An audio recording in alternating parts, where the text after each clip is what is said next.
वो थी एक पर्ची वाले बाबा के रूप में। कोई दरबार लगाते थे, वो दरबार में लोग आते थे, उनकी अर्जियां लगती थी, पर्ची निकालते थे और उनको उनके बारे में बता देते। तो अब तक धीरेन्द्र कृष्ण शास्त्री की ये पहचान थी, लेकिन इस यात्रा के जरिए उन्होंने अपनी एक फायर ब्रांड हिंदू संत की एक छवि जो है वो मजबूत करने की कोशिश की है। और उन्होंने आज खुल करके ये बात कह दी।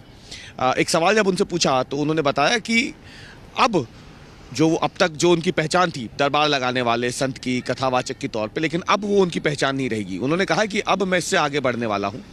अब मैं धाम में अपने कम समय दूंगा। दरबार, साल में जितने दरबार पहले लगते थे अब उतने नहीं लगेंगे। अब मैं कम दरबार लगाऊंगा, लेकिन अब मेरा दूसरा काम है। आज उन्होंने कह दिया कि जो समर्थन मुझे इस यात्रा में मिला है, लोगों का, नेताओं का, अभिनेताओं का, समाज के अलग अलग वर्गों का, उसके बाद उन्होंने कह दिया कि अब मेरे जो 3 लक्ष्य हैं, हिंदू एकता, दूसरा जो है जात पात को मिटाना, और तीसरा धर्मांतरण को रोकना,